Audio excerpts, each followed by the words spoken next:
तो सबसे पहले इस प्रेस वार्ता को शुरू करने से पहले मैं आपको कुछ वीडियो और कुछ चलचित्र और चित्र दोनों दिखाना चाहूंगा।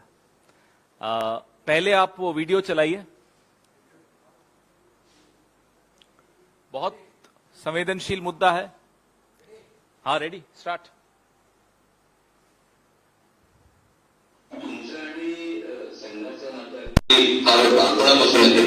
तर त्याबद्दल त्याच्या संघामध्ये शिकवण म्हणा, त्याचे आदर्श म्हणा, त्याच्या काही आठवणी याबद्दल तुम्ही काय सांगाल? आता संघ कार्यात जातो, काही प्रमाणात सहभागी होतो. ही आमच्या घरातली चौथी पिढी. माझा अनुभव फक्त प्रभाग शाखेत जायचे काम केलं. ते अतिशय चांगले गणित हिशोब केले. त्यामुळे शाखेची गणना केली, ती ठेवणं, त्याची टिप्पण ठेवणं असं काम त्यांच्याकडे असायचं. ते कालानुरूप रूपाने माझ्या वडिलांना होतं. ते सायन्स मॅथमॅटिक्स शिकत होते. त्यामुळे तो काही वेळा त्यांच्याकडे गेला. पण त्यांना नाट्य सगळी बाबत पार्टी इन्व्हेस्टिट्यूट ज्या करतात ते परत चालवायचं आहे. त्याच्यातल्या एका कमांडरच्या पायाशी बसून तरी ब्रास बँड मध्ये सगळे इन्स्ट्रुमेंट शिकले. ट्रम्पेट, कॉर्नेट, इफोनियम, ट्रम्बोन, सॅक्सोफोन हे सगळं ते वाजवू शकायचं. ते त्यांनी इथे पडायचं आणि लोकांना शिकवलं. मी त्याच्यातलं कार्बोनेट आणि सॅक्सोफोन हे शिकू शकलो. आणि 1992 ते 1982 ते 1996 त्या 14 वर्षाच्या काळामध्ये मी पुण्याच्या गोष्टींमध्ये सॅक्सोफोन वाजवत असतो. अशी मी बघितले.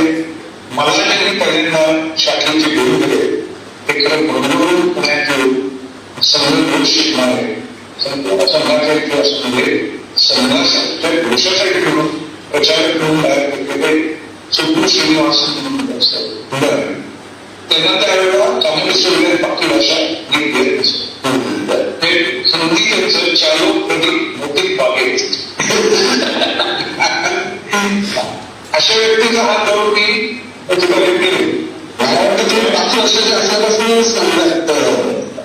एक तर करायचं ती रस्ता क्रॉस करायची, मदत करायची. स्वतंत्र करून रस्ता क्रॉस करून जाता येईल. ये अभी भी डीआरडीओ की वेबसाइट पे आपको ये फोटो दिखेगी। डायरेक्टर है ये डीआरडीओ में प्रदीप कुरुलकर। ये फोटो आज अभी अगर आप वेबसाइट खोलते हैं तो डायरेक्टर की फोटो अभी भी यही दिखती है।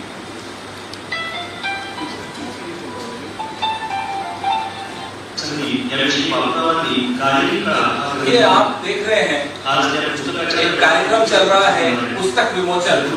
संघ प्रमुख मोहन भागवत जी,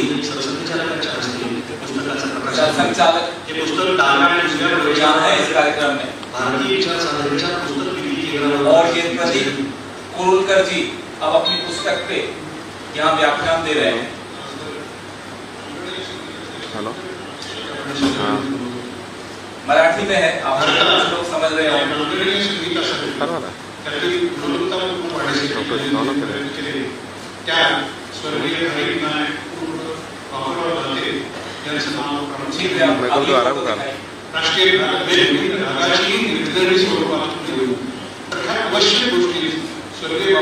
ये देखिए आप सरसंचालक और ये जो पोडियम पर खड़े भाषण दे रहे हैं, ये हैं डायरेक्टर डीआरडीओ प्रदीप कुरुलकर। इनके कपड़े देख लीजिए।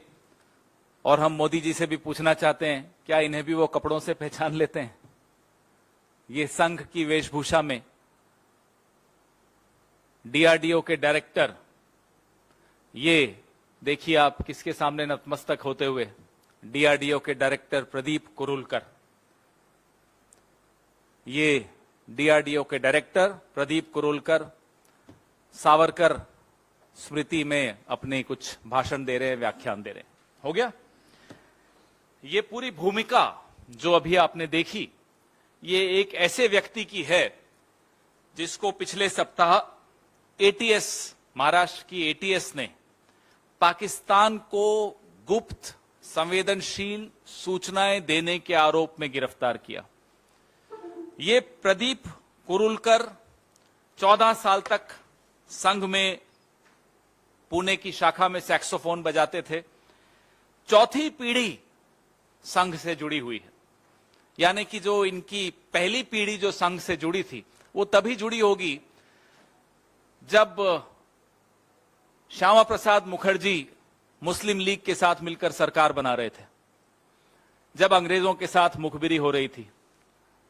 4 पीढ़ियों से क्या चल रहा है वो आपके सामने अभी आपने स्क्रीन पर देखा।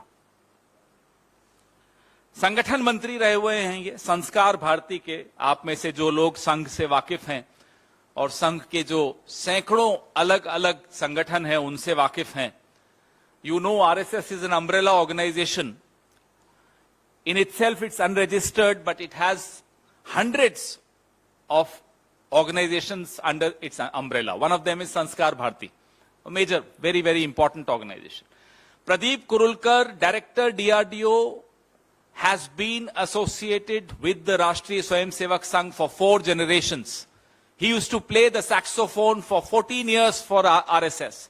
He was for 12 years Sangathan Mantri of Sanskar Bharti. This is the 4th generation RSS Karyakarta Swayamsevak.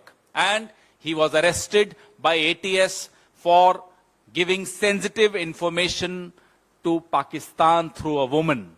एक महिला के जरिए पाकिस्तान में ये संवेदनशील जानकारी दे रहे थे। कहते हैं हनी ट्रैप हो गए थे। असली हनी ट्रैप तो शाखा में जाने से होता है। वो होता है हनी ट्रैप कि आप डीआरडीओ में हैं और शाखा में जा रहे हैं।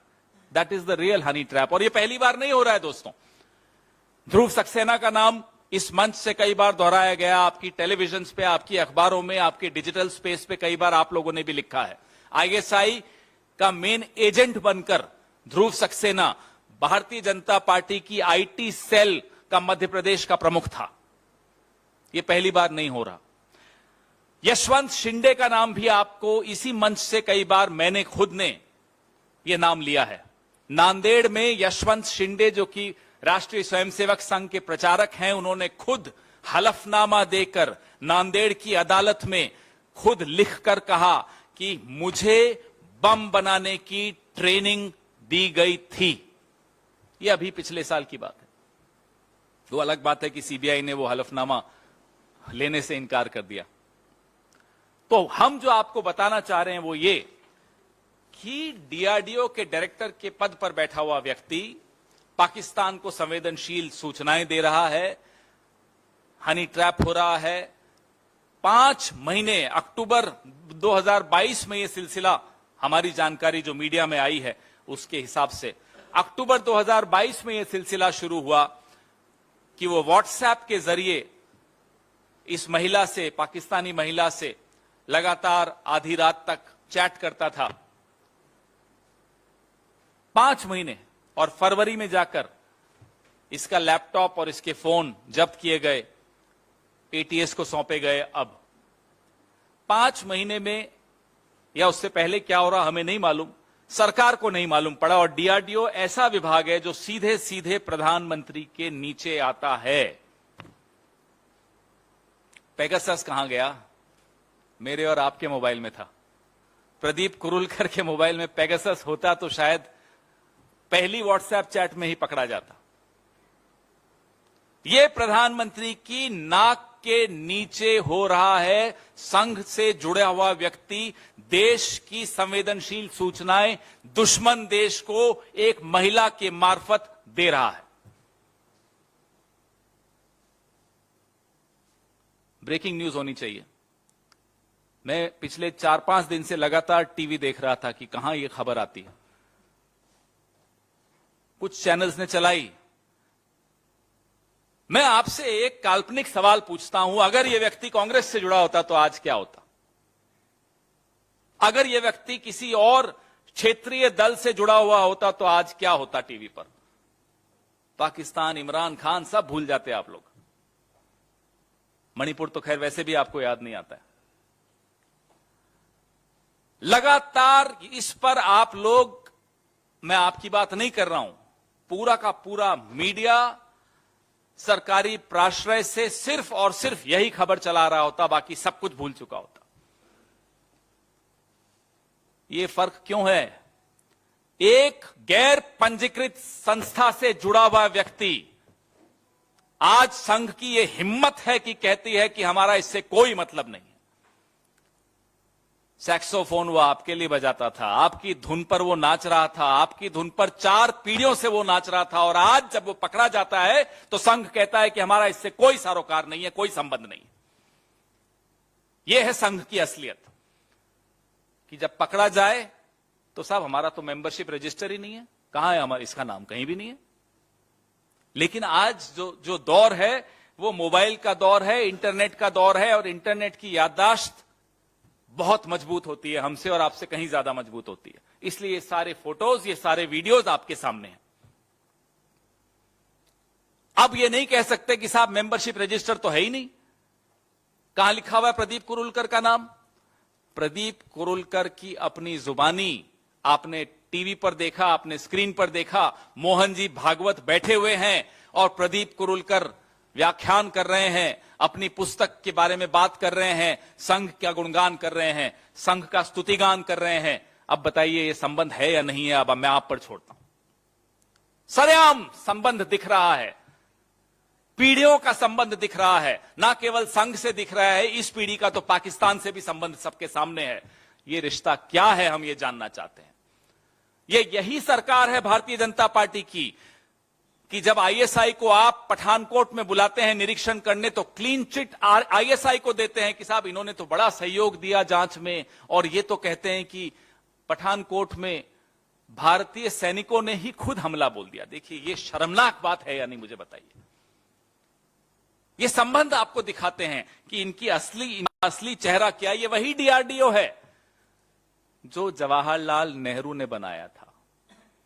ये वही रिसर्च लैब है डीआरडीओ की जो इंदिरा गांधी ने बनाई थी। इस पे बैठा कौन है? संघ से जुड़ा हुआ एक जासूस, पाकिस्तान का जासूस बैठा है इसमें। शर्म आनी चाहिए उन लोगों को जो नेहरू जी के नाम पर इस तरह की बातें करते हैं सुबह से शाम तक सोशल मीडिया पर, या इंदिरा जी के नाम को बदनाम करने की कोशिश करते हैं। देखिए फर्क, वो पीढ़ी हमारी पार्टी के उन नेताओं की पीढ़ी जिन्होंने डीआरडीओ बनाया, और इनके संघ के वो लोग, चौथी पीढ़ी के लोग जो डीआरडीओ में रहकर आस्तीन के सांप बनकर पाकिस्तान के साथ एक जुगलबंदी गा रहे हैं। व्हाट्सएप पे एक महिला के साथ दोस्ती करते हुए मिसाइल्स की तस्वीर स्मगल कर रहे हैं। ये व्यक्ति आकाश और अग्नि जैसे प्रोजेक्ट्स में बड़ी महत्वपूर्ण भूमिका निभा रहा था। अगर अब भी हमारी आंखें नहीं खुली, देश की आंखें नहीं खुली, आपकी आंखें नहीं खुली, हमारी आंखें नहीं खुली, तो उसके बाद कुछ देखने को भी नहीं रह जाएगा, भले ही आंखें खोल लीजिएगा।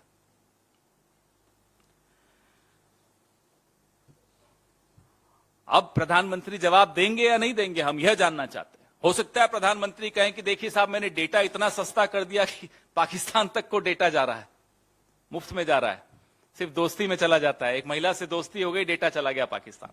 कितना सस्ता हो गया डेटा मोदी जी के राज में। हो सकता है वो श्रेय ले लें, मजाक की बात नहीं है, ये उनकी स्टाइल है। हर चीज में श्रेय लेते हैं, तो इसमें श्रेय कौन लेगा? कुछ लोग हमें बताते हैं जो संघ से भी जुड़े हुए हैं कि आपस में भी कुछ खींचातानी चल रही है प्रधानमंत्री कार्यालय की और राष्ट्रीय स्वयंसेवक संघ की। कभी शेरपुरिया पकड़ा गया, कभी किरण पटेल पकड़ा गया, तो अब प्रधानमंत्री जी की तरफ से एक उनके कार्यालय की तरफ से भी शायद कोई दांव चला जा रहा है कि ये लो अब हमने एक संघी भी पकड़ के दिखा दिया। क्या चल रहा है इस देश में, हम ये जानना चाहते हैं। आपकी क्या लड़ाई है, क्या खींचतान है, हमें इससे कोई मतलब नहीं, देश को इससे कोई मतलब नहीं। मेरे देश की संवेदनशील सूचनाएं मेरे दुश्मन देश को, पड़ोसी दुश्मन देश को जा रही हों, और एक संघी जो संघ से जुड़ा हुआ हो, 4 पीढ़ियों का जिससे संघ का रिश्ता हो, वो दे रहा हो, और कोई बात नहीं हो रही इस विषय में, कोई सवाल जवाब नहीं हो रहा प्रधानमंत्री से। प्रधानमंत्री के नीचे आता है डीआरडीओ, जैसे कि मैंने आपको बताया था। ये इस देश को हम लोग आंख बंद करके कहां जाने दे रहे हैं, मैं ये जानना चाहता हूं आप लोगों के मार्फत से, प्रधानमंत्री से, इस सरकार से और इस गैर पंजीकृत संगठन जिसका नाम राष्ट्रीय स्वयंसेवक संघ है उससे जानना चाहते हैं। अपने आप को सांस्कृतिक संगठन कहते हैं। यह है संस्कृति आपकी। आपके सवाल।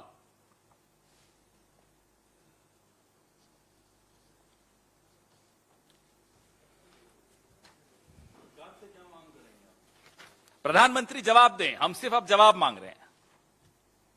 हम जवाब इसलिए मांग रहे हैं कि एक पैटर्न है, लगातार हो रहा है। ध्रुव सक्सेना के वक्त भी कोई जवाब नहीं आए थे।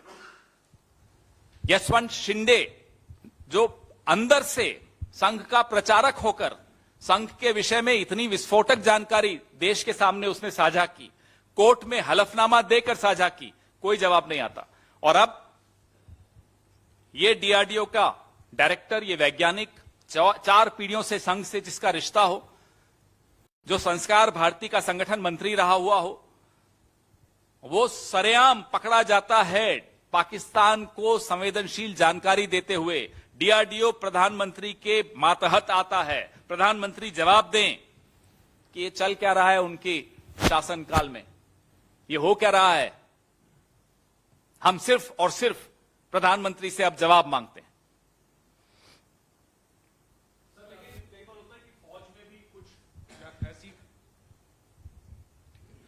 जैसे सर खबरें आती हैं कि फौज में भी कुछ ऐसे खुलासे होते हैं कि कुछ जासूस दूसरे देशों के निकलते हैं, तो सवाल पूरी सेना पे या फौज पे खड़ा नहीं होता। उसी तरह से अगर कोई आरएसएस का वर्कर या मेंबर अगर इस तरीके में पकड़ा जाता है तो पूरे ऑर्गेनाइजेशन पे, पूरे डीआरडीओ पे कोई सवाल नहीं लग रहा। आरएसएस पे, पूरे डीआरडीओ पे कोई सवाल नहीं लग रहा। संघ पे इसलिए लग रहा है कि एक उदाहरण नहीं है ये। यशवंत शिंदे का नाम मैं बार बार इसलिए ले रहा हूं कि मैं चाहता हूं या तो यहां बैठे हुए या फिर आप घर जाकर या ऑफिस जाकर जरूर इस पर थोड़ी रिसर्च करिए, गूगल करिए। यशवंत शिंदे नांदेड़ आरएसएस, सिर्फ ये 4 शब्द डाल दीजिएगा, आपको बहुत कुछ मिलेगा। क्योंकि अभी हाल फिलहाल में ही सीबीआई ने उनका हलफनामा तक लेने से मना कर दिया। ये तो अंदर से आवाज आई थी। और आप कहते हैं पूरे संघ के विषय में नहीं बात करूं, तो एक भोपाल की सांसद हैं, शहीद हेमंत करकरे के विषय में अभी 2 साल पहले उन्होंने क्या कहा था वो आपने भी सुना, मैंने भी सुना। मेरा तो सर झुक गया शर्म के मारे कि इस राजनीति में एक ऐसी व्यक्ति भी है जो एक शहीद हेमंत करकरे के लिए इस तरह की टिप्पणी कर सकती है। प्रज्ञा ठाकुर उसका नाम है। एक नाम नहीं है, ध्रुव सक्सेना भी नाम है। एक पूरा इतिहास आपको मिलेगा इस तरह की गतिविधियों में संलिप्त लोगों का। क्यों वो उसी विचारधारा से जुड़े हुए हैं, हम ये जानना चाहते हैं। क्यों गृह मंत्री जो आज गृह मंत्री हैं, उन्होंने आईएसआई को क्लीन चिट दी थी जब पठानकोट में आईएसआई को अंदर बुला के उसका निरीक्षण करवाया गया था। यह देश के इतिहास में कभी नहीं हुआ। तो यह चल क्या रहा है? क्यों आरएसएस की कोई जवाबदेही नहीं होती इस देश में? बाय 1 गेट 1 फ्री, वोट दिया बीजेपी को, ऊपर से आरएसएस फ्री, क्यों? और क्या कर रही है आरएसएस इस देश में? इस देश में आरएसएस से जुड़े हुए लोग अगर पाकिस्तान के साथ मिलकर इस तरह से सीक्रेट्स दे रहे हैं, जासूसी कर रहे हैं, तो आपको क्या लगता है कि हम संघ से सवाल नहीं पूछेंगे? मैं इसीलिए आपको उदाहरण दे रहा था कि अगर कांग्रेस से जुड़ा हुआ होता या किसी और राजनीतिक दल से जुड़ा हुआ होता तो क्या आप ये सवाल पूछते कि पूरे दल की बात मत करिए? पवन जी, आपने एक और बात बोली कि पीएमओ और संघ के बीच में कुछ रिश्ते खराब चल रहे हैं, कि किस आधार पे आप ये बात कह पा रहे हैं? नंबर 1। नंबर 2, आपसे पूछना चाहूंगा, अगर डीआरडीओ का चेयरमैन नियुक्त हो रहा है या और ऐसी संस्थाएं हैं जहां के प्रमुखों का चयन हो रहा है, वहां पर आप इस बात की भी मांग कर रहे हैं, क्या स्क्रूटनी इस बात की होनी चाहिए कि वो किसी संस्था से या किसी संगठन से जुड़े भी ना हो? संघ के लोग, हमारी जानकारी में आया है, आपकी भी जानकारी में आया है, हर मंत्री के साथ एक ओएसडी या एक पीएस संघ की तरफ से या संघ से संबंधित एक संस्था की तरफ से प्लांट किया जाता है। वो क्यों होता है वहां, हम जानना चाहते हैं। सरकार पे नजर रखने के है या इस तरह के काम करने को है या कुछ और काम है जो हमें नहीं मालूम है, कुछ और चल रहा है वहां। जाहिर सी बात है, एक ऐसा संगठन जिसकी कोई जवाबदेही इस देश में नहीं है, जो पंजीकृत तक नहीं है, जो इनकम टैक्स नहीं देता, उसको इतनी महत्वपूर्ण भूमिका हो जाए कि देश का, देशवासियों का, मेरा आपका भविष्य वो तय करे, बिना जवाबदेही के वो भविष्य हमारा तय कर रहा हो, तो सवाल भी उठेंगे और लगाम भी कसी जाएगी सही वक्त आने पर।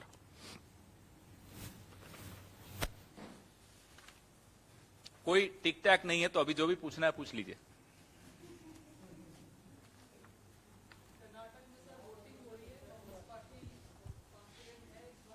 पूरी तरह से आत्मविश्वास पूरा है।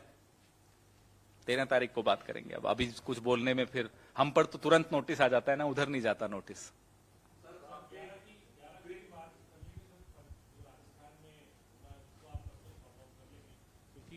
कुछ सॉर्ट आउट करने लायक तो कुछ है ही नहीं। क्या सॉर्ट आउट करना है?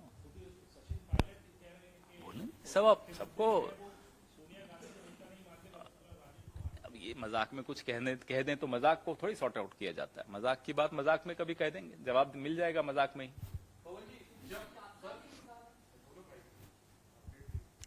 अब माइक सही है उन्हें। सर जब सचिन पायलट धरने पर बैठ रहे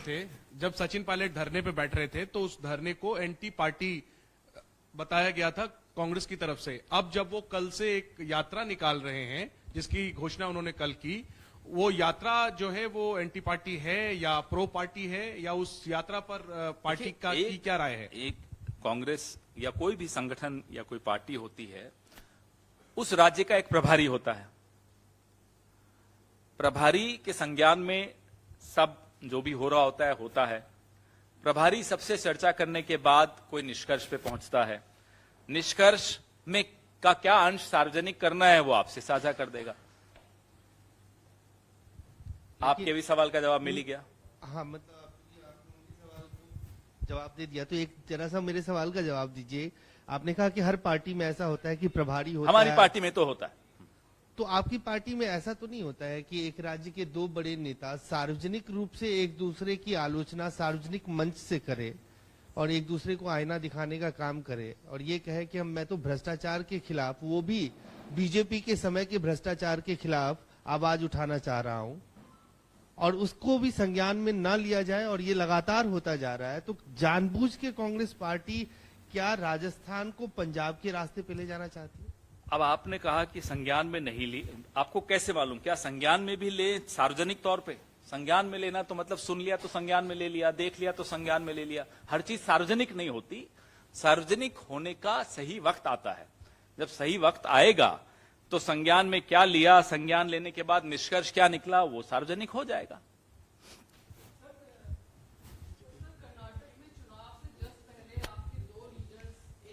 वसुंधरा ने सरकार बचाई, मुख्यमंत्री हैं राज्य के, दूसरे कह रहे हैं कि वो तो सोनिया गांधी उनकी नेता नहीं है, उन्होंने बता दिया।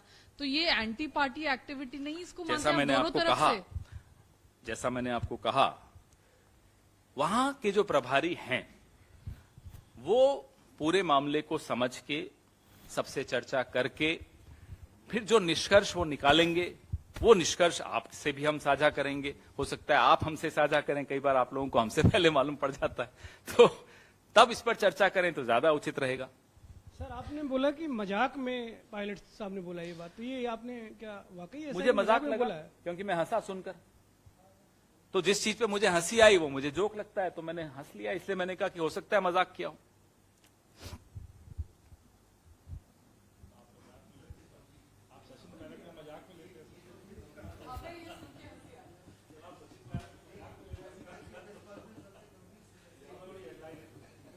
सबसे गंभीर स्टेटमेंट इस पूरी प्रेस कॉन्फ्रेंस में यह है कि राष्ट्रीय स्वयंसेवक से जुड़े हुए लोग, 4-4 पीढ़ियों से राष्ट्रीय स्वयंसेवक संघ से जुड़े हुए लोग किस तरह की गतिविधियों में संलिप्त हैं, ये आपके सामने मैंने रखा, ये देश के सामने रखा। मुझे लगता है उससे ज्यादा गंभीर और कुछ नहीं हो सकता। युद्धों में कभी नहीं हारे हम, डरते हैं छल छंदों से, हर बार पराजय पाई है अपने घर के जयचंदों से।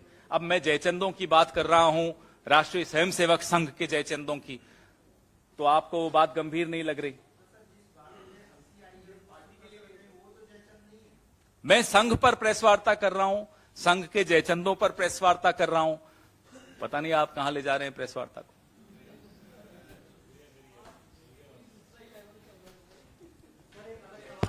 हाँ, पूछिए।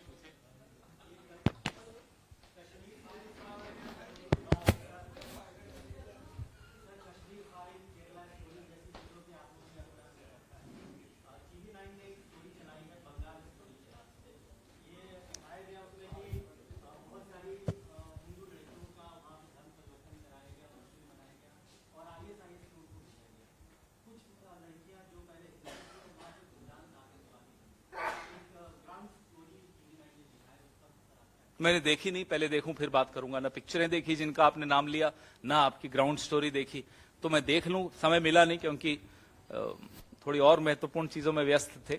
थोड़ा फ्री हो जाएंगे तब मनोरंजन भी कर लेंगे, तब मैं जरूर देखूंगा। मनोरंजन पे भी एक प्रेस वार्ता जरूर करूंगा।